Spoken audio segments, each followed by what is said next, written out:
वो जंगल बहुत हरा भरा था, जिसमें रहने वाले सभी पक्षी बहुत खुश थे। लेकिन उनकी खुशी एक बाज से देखी नहीं गई। एक दिन अचानक उस जंगल में एक खतरनाक बाज किसी दूसरे जंगल से आ जाता है और जंगल में आते ही वो अपना आतंक शुरू कर देता है। वो रोज किसी ना किसी पक्षी के मासूम छोटे छोटे बच्चों को अपना शिकार बनाकर उन्हें खा लिया करता था। बाज के इस आतंक से जंगल के सभी पक्षी बहुत परेशान और डरे हुए थे। अरे बाप रे, ये तो बाज है और ये मेरे पीछे कैसे पड़ गया? अरे बचाओ, कोई मुझे बचाओ। अरे वाह, आज तो बहुत मोटी ताजी चिड़िया दिख गई मुझे। अरे इसे कैसे भी करके पकड़ना होगा। बस एक बार ये हाथ में आ जाए फिर तो अपना मजा ही मजा है। ए रुक जा चिड़िया, और कितना भगाएगी। रुक, आज तुझे मेरा डिनर बनने से कोई नहीं रोक सकता। अरे रुकना। वो बाज बहुत तेजी से मिक्की चिड़िया का पीछा कर रहा था।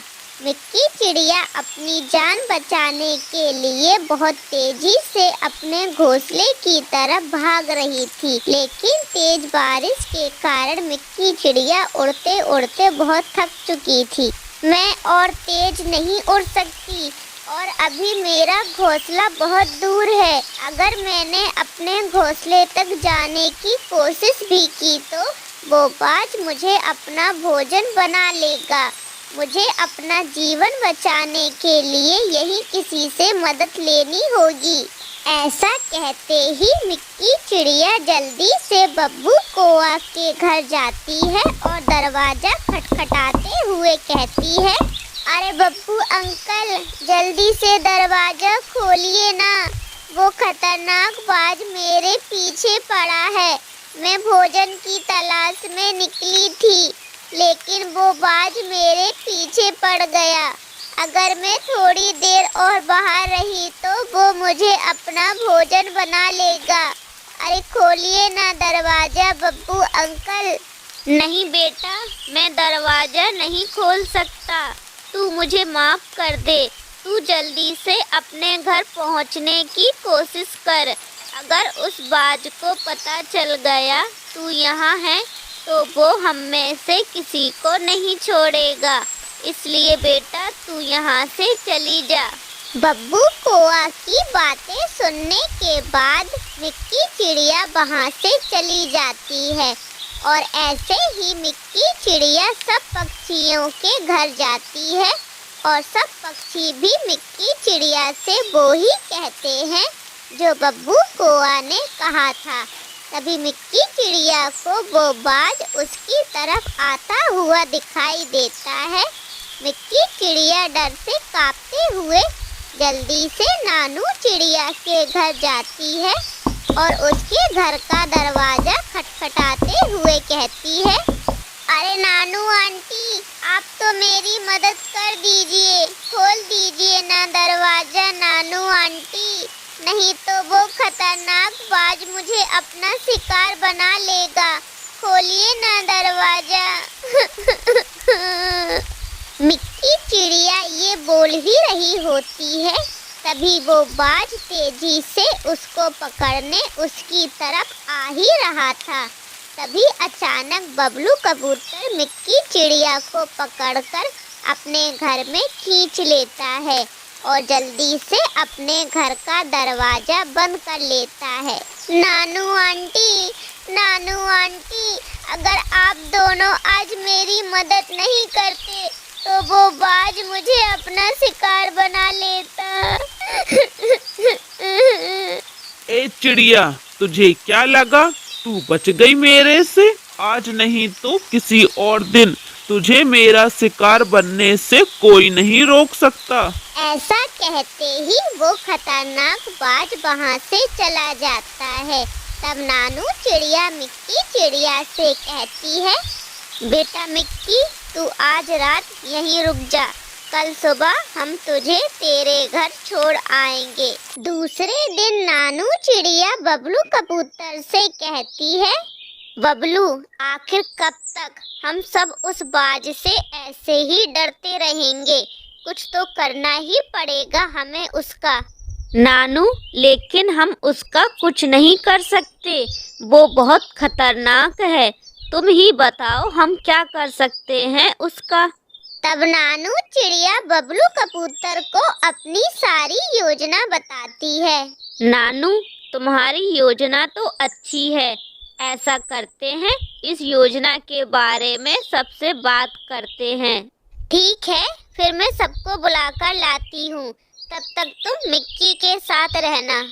ऐसा कहते ही नानू चिड़िया सब पक्षियों को उनके उनके घर बुलाने जाती है और सब पक्षियों को बुलाकर अपने घर ले आती है।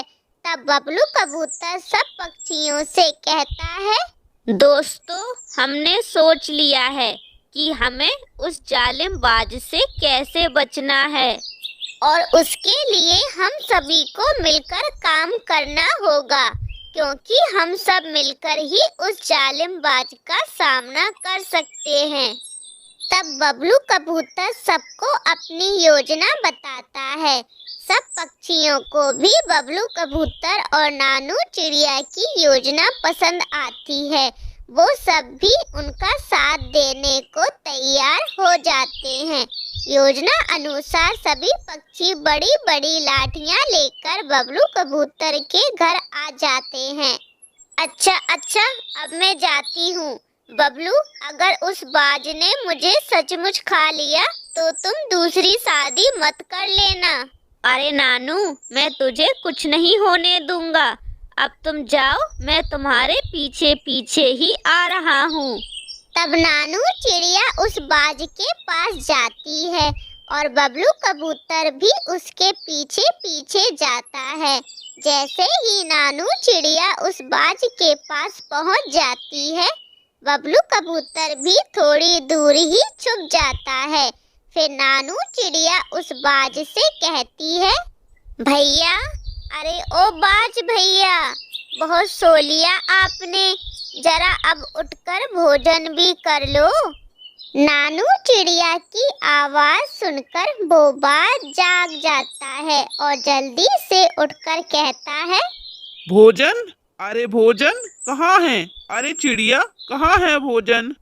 अरे बाज भैया, मैं आपको नहीं दिखाई दे रही क्या? आज आप मुझे ही खाओगे। बारे चिड़िया, बहुत चिंता है तुझे मेरी।